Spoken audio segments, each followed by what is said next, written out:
major, minor.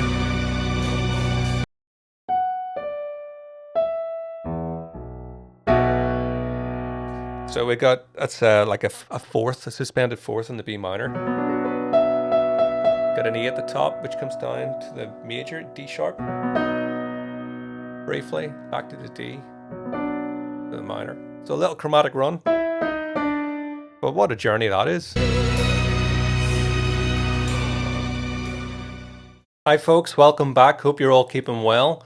So today we're going to look at a song called Unleashed. It's a live performance by the band called EPICA. This is going to be my second time listening to EPICA. I listened to them for the first time a couple of years ago. Thought they were fantastic.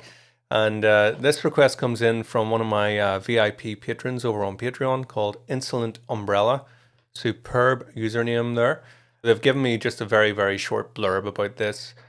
Which says, love your channel. I joined because I'm interested in some reactions to Epica. Here's the link for June for this performance. So for anybody that's new to the channel for the first time, I intentionally don't do any sort of prior research or anything to the bands. So just sort of take it on face value. Try and get as much of a sort of unbiased, genuine reaction as I can. So the format of this video is we're going to listen to the song uninterrupted, right through for the first time, and then we'll go back and run it through again, and I'll give you some sort of further thoughts, a bit of an analysis if you like, on some of the things we've been hearing. So looking forward to this because I enjoyed them the last time. If you enjoy this video, please do like and subscribe. So let's get going.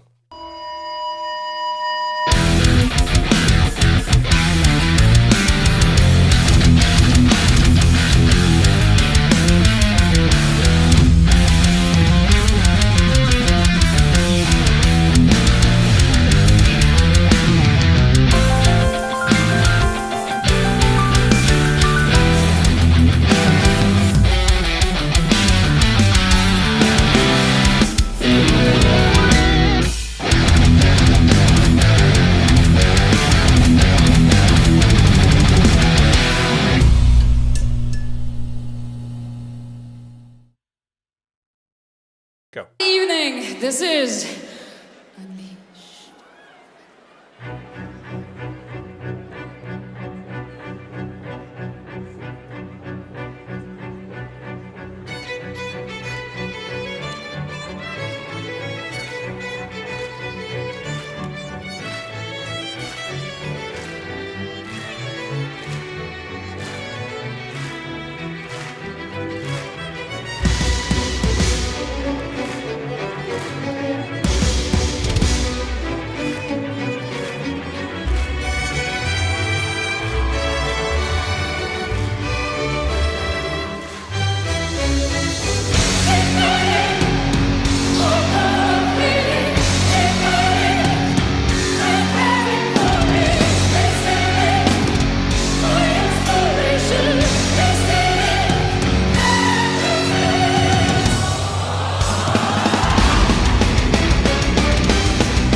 Yeah. Well, it's in the band's name, isn't it? Epic. That's really epic. Incredible. Wow. Okay. Yeah, looking forward to getting into this. This is um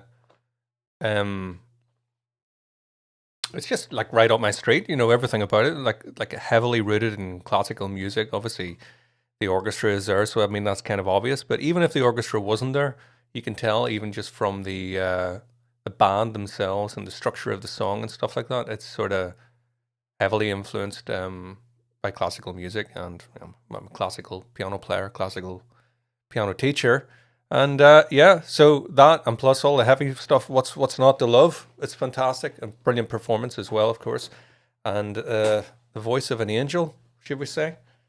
Incredible lead vocal, just immaculate, so just precise in everything, and very sort of dreamlike. Um, yeah, there are not enough superlatives, so yeah. Shall we get back going into this? I think we should. Let's do it. Please consider taking a moment to check out my other channel, JW Soundworks, where you will find unique cover song performances,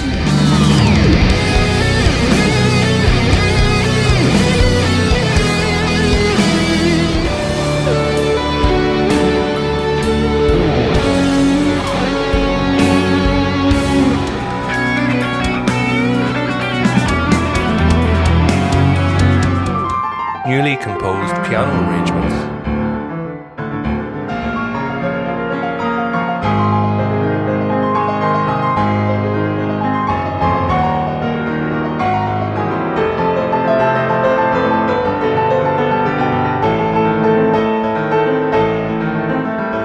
and all of my self-composed original music.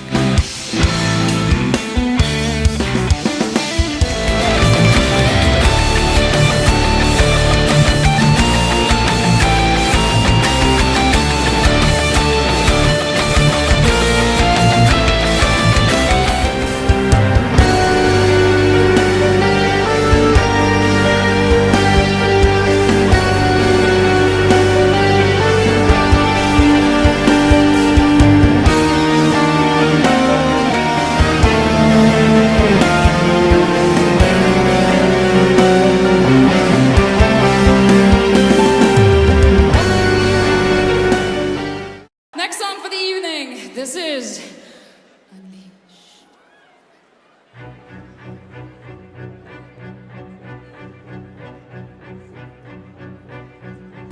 Can't not mention this.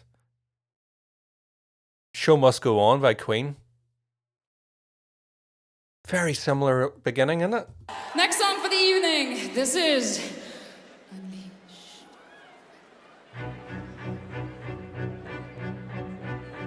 Kind of waiting on Freddie's voice to come in. Then we get this groove. 6/8 feel.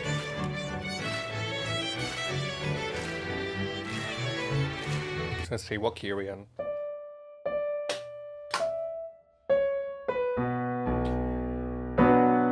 B minor.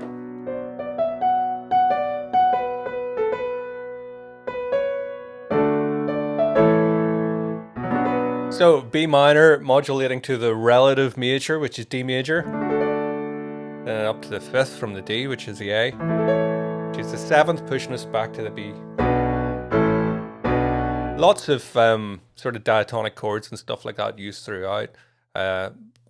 Mainly minor. Obviously, there's major chords being used as well, but there were a few unusual chords being thrown in, sort of scattered about, sort of unexpected chords, should we say. So might have to sort of have a look at those. Might take me a few goes to get what they were, but definitely some more sort of clashing notes and stuff. But yeah, this sort of da da bum ba da da da da da, very instantly catchy. And like I say, it's like a 6/8 sort of swing time. It's like 3, but it's like over the, pretty sure it's 6/8 rather than 3/4. Doesn't sound like a waltz. You could get into that whole discussion. Is it 3/4? Is it 6/8? Well, can't really say for certain right now, but the reason why I'm inclined to say it's 6/8 rather than 3/4 is because with 3/4, think of like a waltz, right? 1, 2, 3, 1, 2, 3, 1, 2. So you're kind of, after every 3 divisions or 3 pulses, if you like, you're kind of back on a strong beat. This has more of a swing to it. 1, 2, 3, 4, 5, 6. 1. Do you know what I mean? It's not da da da da da da da da da da. It's more da da da da da da da da da da da da 4, 5, 6, 1. So that's why I'd be inclined to say that it's in that rather than 3, 4. Which is, if you want to get into the sort of technicalities of music theory, it's quite interesting because 3/4 is 3 crotchet beats per bar, whereas 6/8 is 2 dotted crotchet beats per bar. Each dotted crotchet being a division of 3 quavers. Hopefully, any Americans out there can follow this. And we don't speak about eighth notes and quarter notes and things like that in Ireland, and in Europe. I'm always adjusting. I'm always going quarter notes and this and that. I'm going to speak in crotchets today. That's my prerogative. You can hear the groove there, but when you first hear it, you don't know if is that 2-time or 4-time? But then you get the swing.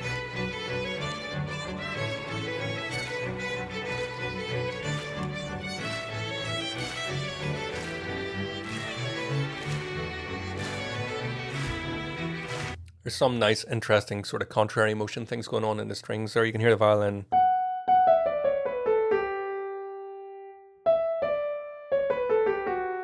But the cellos and things are coming up.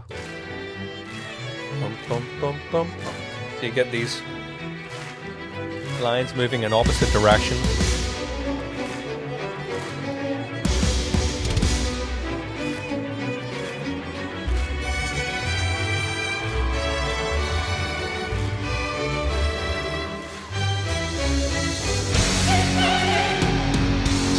And that must be on the A.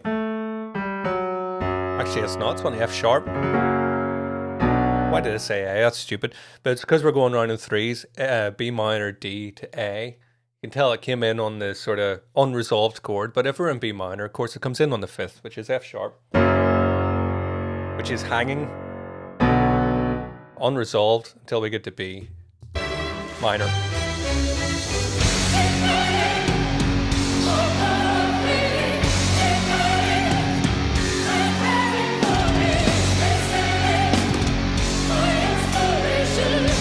There's a nice interplay there between the vocals, the choirs, and the percussion, the rhythm section.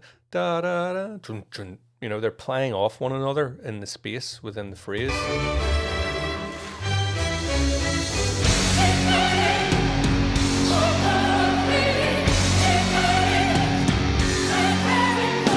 Dialogue.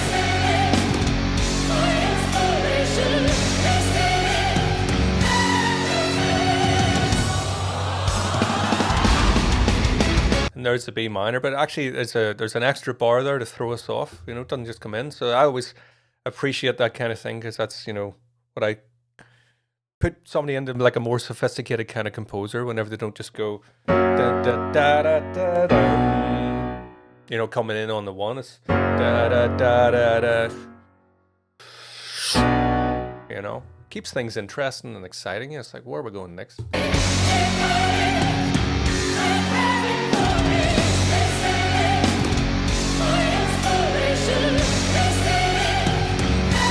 We come in here. Hope we come in here.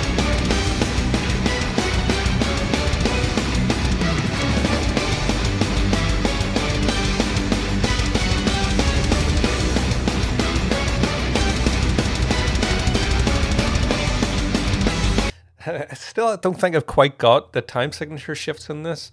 I think it's going, there's like a bar of 5. But I also counted it like 9 that last time, so let's see. This is a wee bit tricky. 1, 2,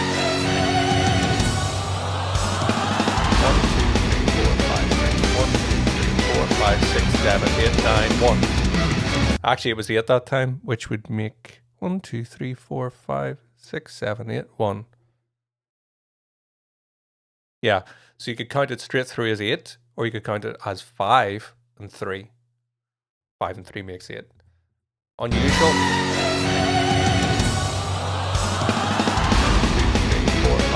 1, 2, 3, 4, 5, 1, 2, 3, 1, 2, 3, 4, 5, 6, 1.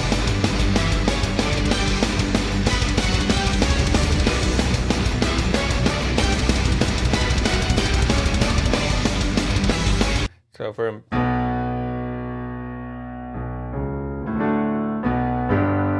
think it's going to G on the second chord.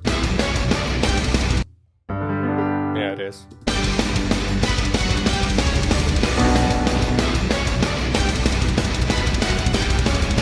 Excellent double kick work. Some really tasty drumming the whole way through this.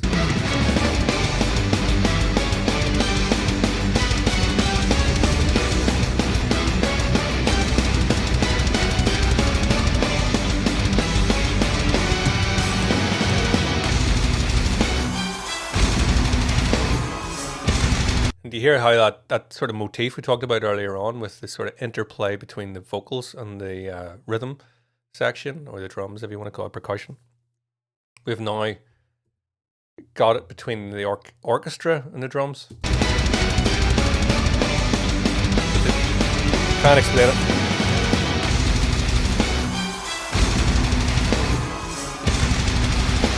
So we get this sort of dialogue between, obviously it's all one unit, like, but it's cool the way they're sort of passing the motifs between the different sections there. Definitely not an accident. That's it's, you know, it's sort of cohesive, if you like, from some of the themes that were being used before, but not with the choral, not with the singers this time, more with the orchestra.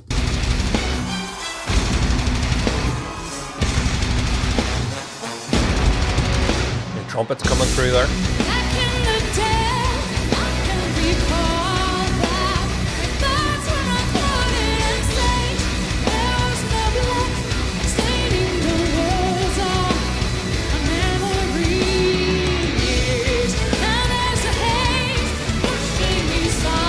There's that theme from the beginning.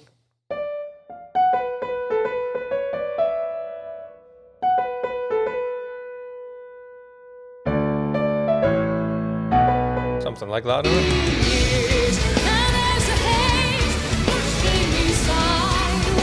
Vocals are unreal.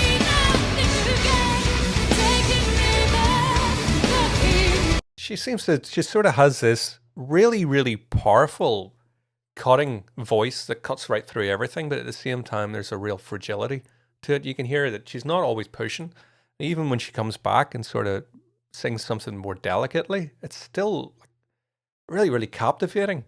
I suppose, you know, if we were to sort of expound on that a little bit, you know, it's like if you're trying to capture somebody's attention, well, there's kind of many ways you can do it, but you can shout and be very loud, or you can be very quiet. And actually both can be useful, especially as a teacher, and especially when you're teaching kids. A little tip for anybody, and it's taken me a long time, you know, years and years of teaching, like, but you get a kid that's a little bit sort of, find it difficult to sort of pay attention, rather than going, right, just go, okay. So, well, you know, I don't know if you can hear the dog or not, like, but yeah, he means business. Anybody that's coming here, they're going to be leaving in pieces. So don't be coming here. But yeah, do you know what I mean? So even when she goes delicately, she's still got you pulled in. You don't lose her, or she doesn't lose you.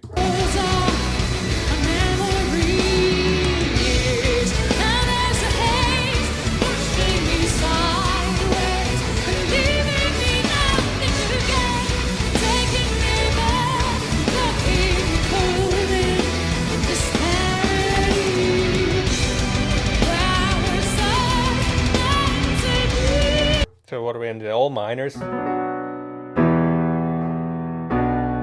a little bit difficult when you've got a massive dog barking in the background to try and concentrate on things, but he's part of the family. He lives here. So, yep, I know, I hear you. Calm down, son. It's fine. We're going to make it. Right.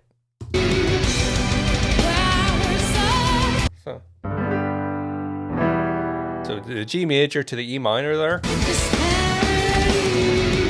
G, E minor, back down to B minor again. And there's the A, so let's see.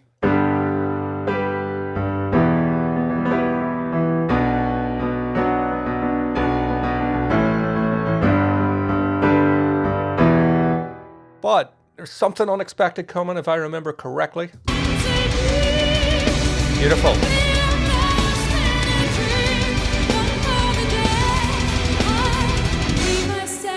There's the F sharp again. Oh, right, so there's another one of those moments where rather than waiting for the full bar to pass before we come back in,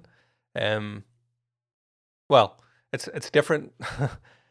It's used differently here, but it's the same idea from before where I said about the and then everything came in. It was like an extra bar or cutting a bar short, whatever it is. You can use time effectively to sort of to be deceptive about what's coming next. It's just a real nice blend if you think about it, because everybody has different preferences when they listen to something. And I think, it's important to have something that you can cling on to. So the 6/8, we can all go with that, but throwing in a bar 5 is enough to be, oh, what's that? I like that. And also those bars where, okay, we could just come in on the heavy beat and it still sound good, but having an extra little bar or cutting the bar slightly short before we arrive on what you predict to be the next beat, those are sort of careful considerations that a composer makes to keep things interesting. We're not quite sure what's coming next. And also I think it has a massive sort of replay value. And that, you listen to it, it might take you a few goes to really fully understand what's going on. You don't want to be able to get everything on your first go because, well, it's fine, but you want to be able to put it on and rediscover things or discover new things, So those kind of little tricks and tips and things like that can be really useful. Yeah.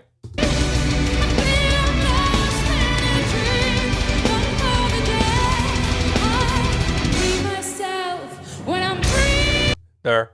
See, it shouldn't really come in there. It should be free myself. Da-da-da-da-da. It's more typical, but you can hear it's not as exciting if you do that.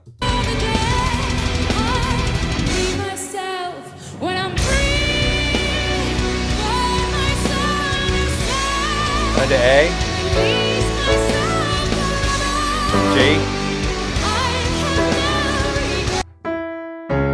G, C sharp. Is that the note? Whoa, my pedal's gone missing. I think it was C sharp.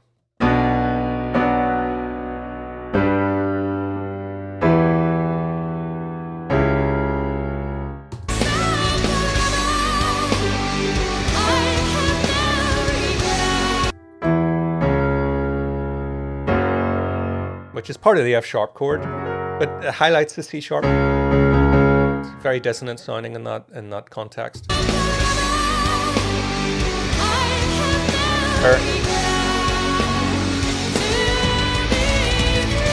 Straight up.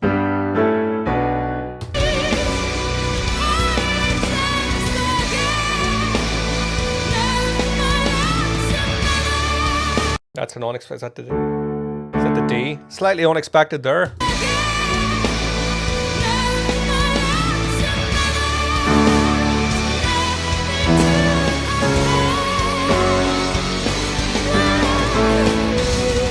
That could be minor. Brilliant. Superb vocals through that whole section. Really, I love the way she sort of glides from note to note. She's almost like a string instrument the way she plays bass.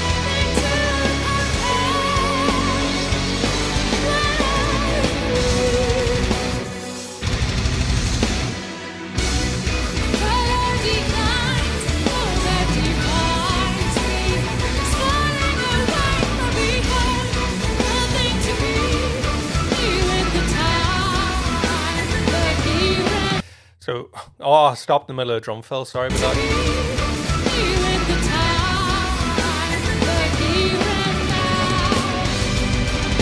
Great drumming. I was going to say about the sort of woodwinds and things, you can hear that the orchestral arrangement in this second verse, I think it's the second verse at this point, more embellishments, more nuances, just more going on in the arrangement.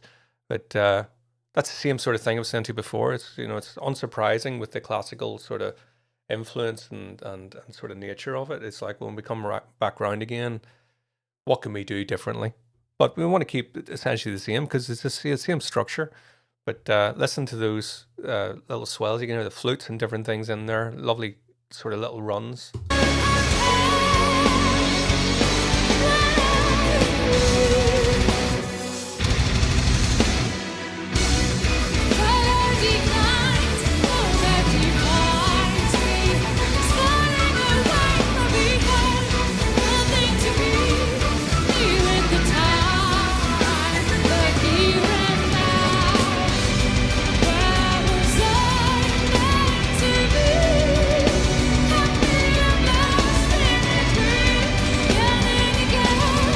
Do you know what I think it is about the vocals that I was saying about the sort of gliding or whatever? It's just whatever way she's moving from note to note. If you think about it, the harmony that the band are providing, the bass and the guitars, it's very static the way it moves. I know there's a lot of riffing and stuff like that, but it's not always like. Let's see if I can do something. Let's see.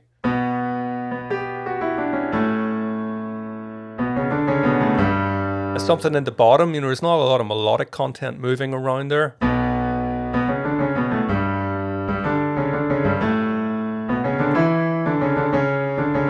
Something like that. It's quite static the way it's. But she is providing all that, the ups and downs, the roller coaster of the melody. And it really works very well because the band's sort of here and here and here. She's sort of moving around like this. Beautiful.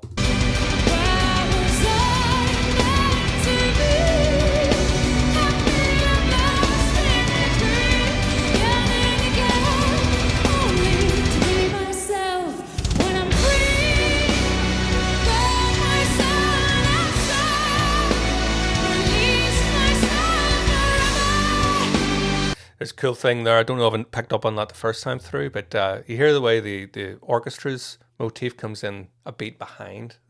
Dun, dun. Let's see. I'll point it out.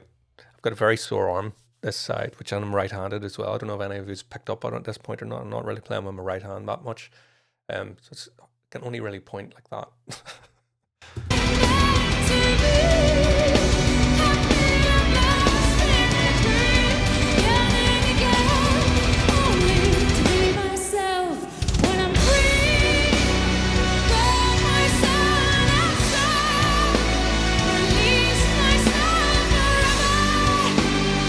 Beautiful.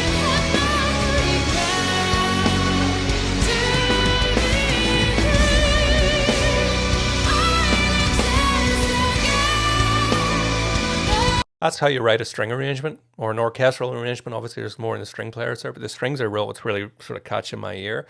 Not everything just all packed in at the same time because it'll all be fighting each other, but space, after the vocal melody, that bam, bam. So everything just has its perfect place there. Because it's very dense music if you think about it. How many people are on stage?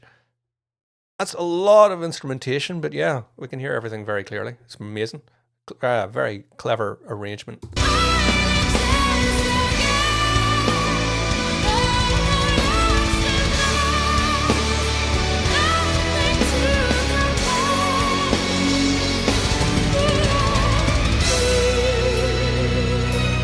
Major, minor.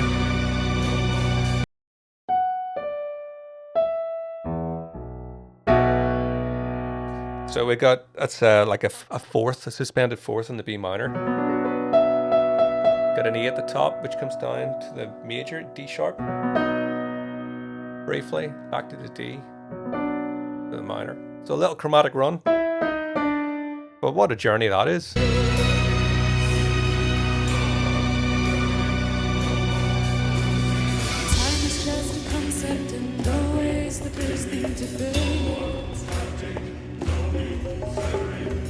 Oh, I never picked up on that before. There's, I don't know exactly what instrument it is, but it sounds a little bit like bongos. Tuned percussion probably within the orchestra anyway, but you hear how that's sort of peppered throughout that. And we've sort of got the chant from the male voices, which is providing sort of strong rhythmic element.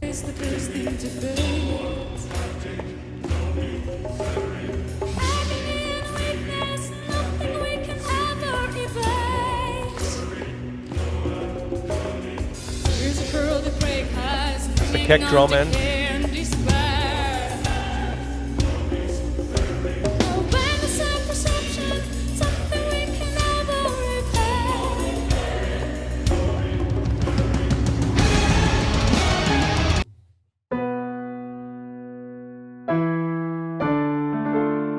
Oh, what definitely a modulation there. Let's see what we've gone to.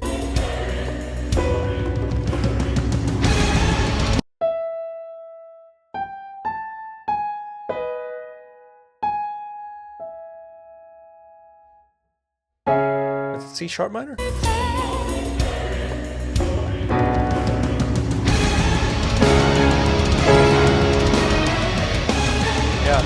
So it's moved up a tone. That's the top note was throwing me off there.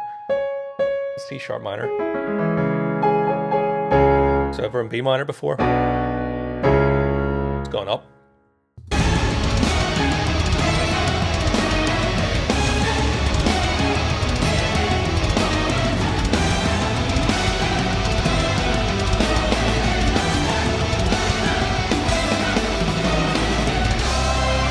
Interesting. I was almost going to call that a guitar solo, but it's not really. I mean, you could call it a solo, like, but it doesn't really feel like a solo in the traditional sense. It actually feels like the guitars are playing the sort of runs, very sort of scale-like passages that were reminiscent of the very introduction, where I was saying about the cellos sort of moving up and the strings coming down. So it's very sort of integral to the composition. It's just being passed over to the guitarist, as opposed, it's not a big, like a lead break, I love that. So we can use the lead guitar, not just to be like, oh, give me a go, woo, it's actually, it's part of the composition more. Another thing you can tell why, well, if I sort of argue my case more, is because the guitar is not cranked up in the mix there to be like, this is a guitar solo. It's sort of still within the unit. So it sounds very more sort of integral. Like I said, sort of taking the string parts and passing them over to the guitar.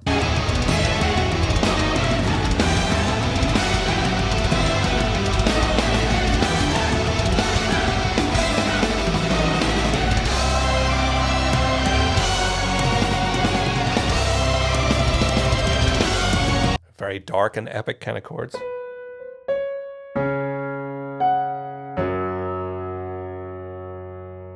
Right, so let's find what those chords are. One of them's F sharp.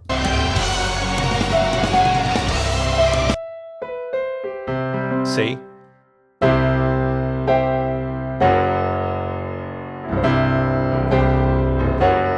There's something very sort of sci-fi about that. Just have to check my timer on my camera so I don't get cut off here. Just restart it. Right.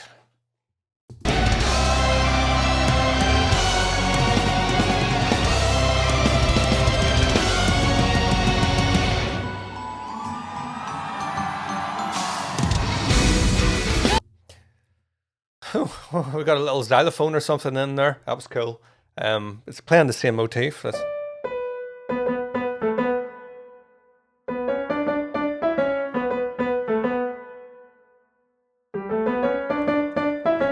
that it?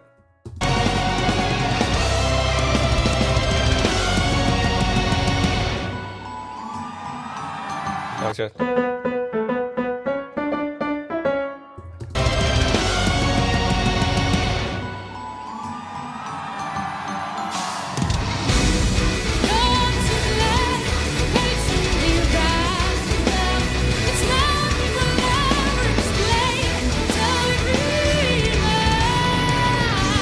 Drummer really open it up now.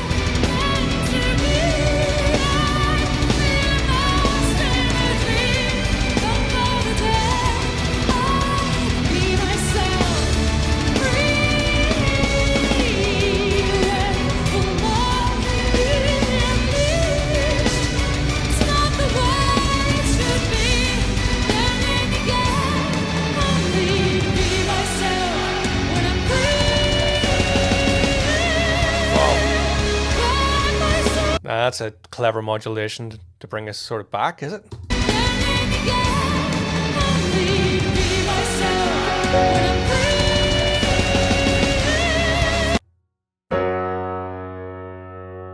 No, it doesn't go. It doesn't go back to B minor. That's the F sharp.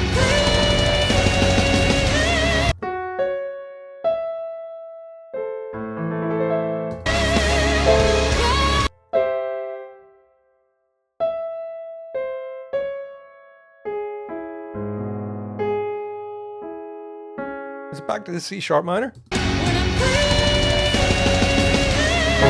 Yeah. Right, so it is the same key that was used, same key change that was used before, but it's a little bit tricky to pick them up straight away.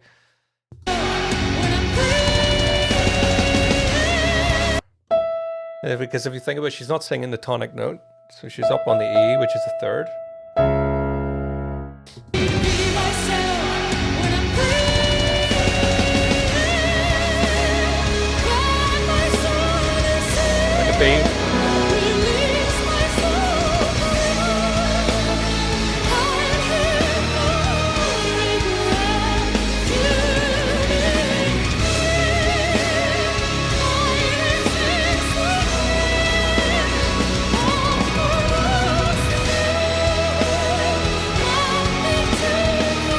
More from the brass, lots in the horns and stuff there. I sort of hear them a wee bit over on the left. Pay attention to that. Oh.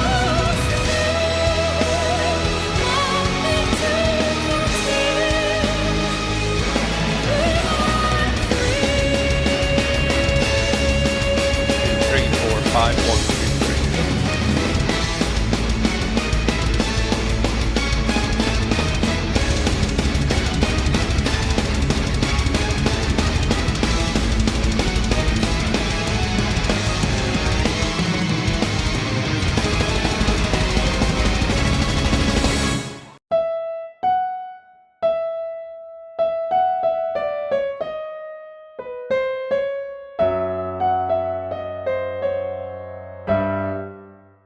Oh yeah.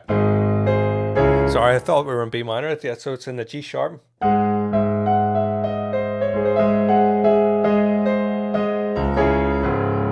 It's a lovely little motif being used at the end there.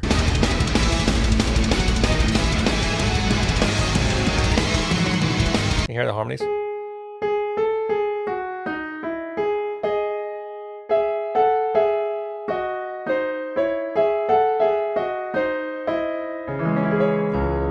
Something like that.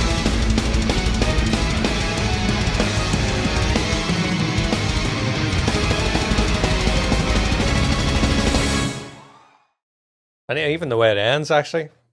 Whoa, moving on to the next one. Doesn't even end, it's like... Which again, it was a motif from the... So, yeah. Thanks for the request, really enjoyed this. This is great stuff. Excuse me. So yeah, hope you enjoyed this, folks, and I'll see you all next time. If you're passionate about piano, whether as a player or listener, or if you're considering online lessons or masterclasses, please visit my YouTube channel, JW Piano Works. There you'll discover a wealth of piano performances, with many more to come. Based on demand, I'll also be introducing video tutorials for piano pieces. Thank you.